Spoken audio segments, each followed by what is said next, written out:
like turn around to look at like the guy that almost killed them. They wouldn't even turn their head. They wouldn't check the mirrors. They would just continue on. Just, yeah, perfectly normal. The guy going in my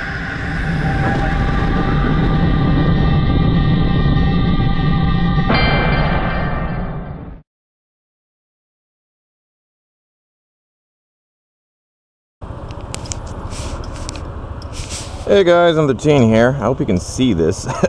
I'm near the center of Taichung City, and it's the second biggest city in Taiwan, and Taiwan being the second most densely populated country on the planet, it's a pretty big city. Millions of people, I'm guessing. Yeah, so I'm near the center and I want to get out of it. So yeah, that's what this ride's gonna be. But we need a topic. It always helps if I have a topic, because if I just start talking about random things, I end up talking about the same random things as I do in other videos. Like the fact that Taiwan is the most underrated tourist destination on the planet Earth. I met a wealthy couple from Israel. Well, they were like Israel Canadians, and they were wealthy. Because they were touring the planet, and they were like, yeah, we've done Vietnam, we've done Cambodia, we've done China, we've done Thailand, they're just listing off all the places. And the point of the story is that when they got to Taiwan, they said it was just far better than any other country in Asia. Oops. And as I've said before, the craziest thing is the fact that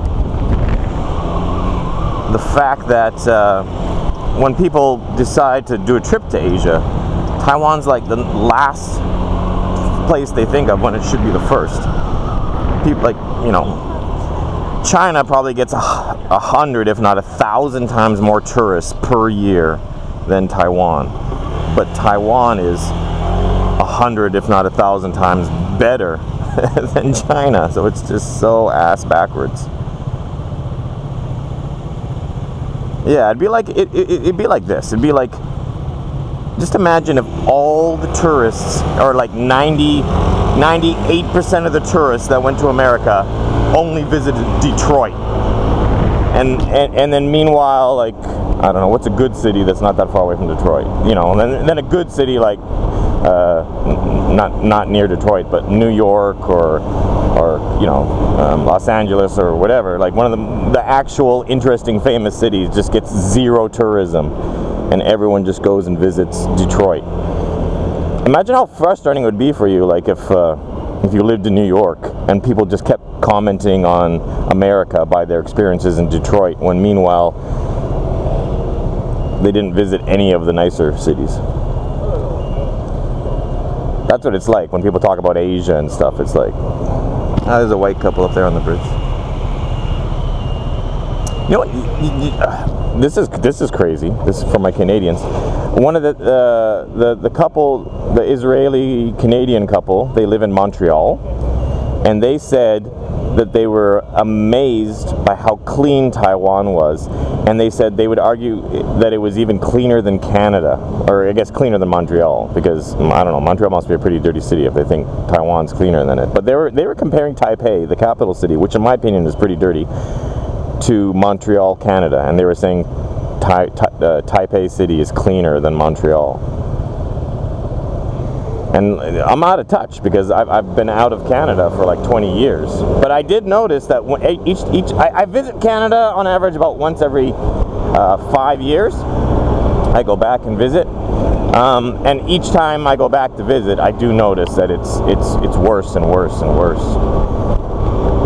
And again, another kind of crazy thing. I'm trying to I have no idea. Like, I've never done these roads before in my life, so I'm trying to navigate big city traffic while talking to you guys here. Okay, just follow those cars. I don't think I had a light there, but I'm just trying to stick with the flow of traffic when in Rome.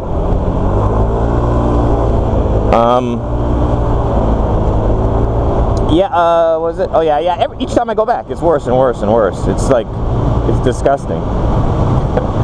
And I have noticed a bit of a trend as towards why Canada keeps getting worse and worse every time I go back, but I'm not allowed to talk about it because it's not PC. I don't know. There's certain groups of people that are becoming more and more numerous in Canada, and as those people become more and more numerous, certain areas become like you're not allowed to walk there. Period. Like I remember about 10 years ago I went back to Canada and I asked somebody, where is this place? I want to go there. I'm meeting someone, and they said it's like 2 blocks in that direction, but you can't walk there. And I was like, what do you mean? It's only 2 blocks? And they're like, yeah, if you walk these 2 blocks, you will get mugged. And I was like, okay. So they said, go back to your car and drive the 2 blocks and find a parking spot in front of the place where you're going, because you can't walk here.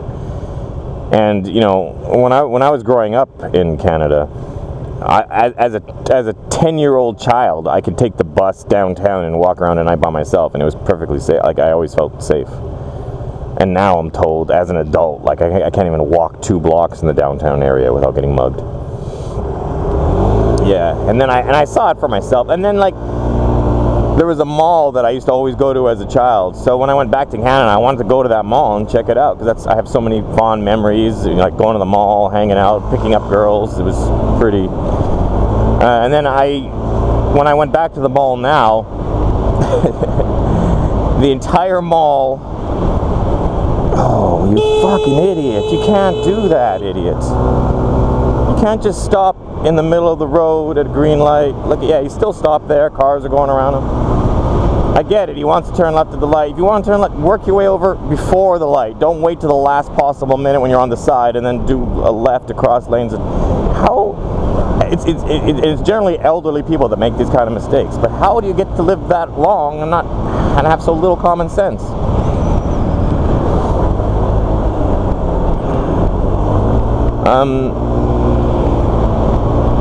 Yeah, so anyways, I went to that mall, and let's keep this politically correct. The mall was totally different. I didn't see anyone that I recognized. There's one way of putting it.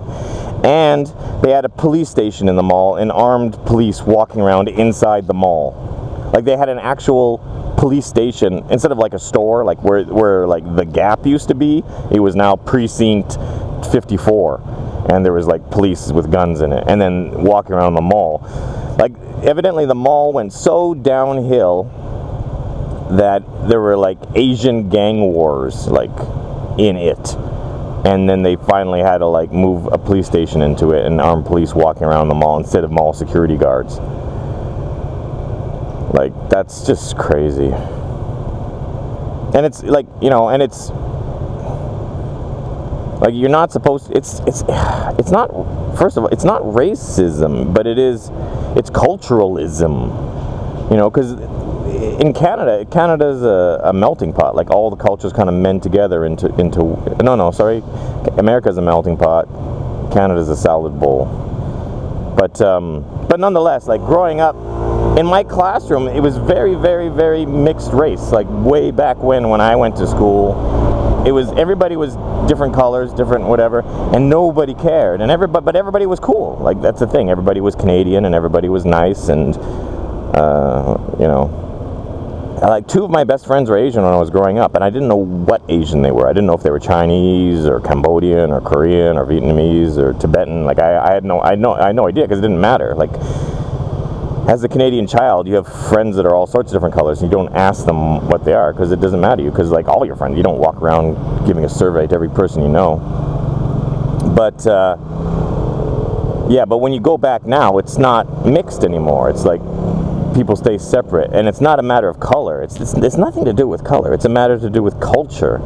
These people, you get like thousands of people are coming from different cultures, and they don't want to become Canadian. They don't want to merge with our culture, and then they separate themselves, and then they keep habits they have from their country, like throwing dirty diapers onto the road, as an example. So it's like, and then you have these people, and only these people, driving around doing certain horrible things, and then if anybody complains about it, they're racist. It's like, first of all my friends are like everyone in my school is a rainbow of colors, and we're all friends. We don't even care about race whatsoever. It's not about race. It's about culture and upbringing. What are you doing, ass? These are bad fucking drivers in this city, man. He puts on his signal light after I lay on the horn at him for a long time there. He's getting ready to turn right. I can see that. But hello, signal light? You don't start merging into the designated motorcycle lane without a signal light.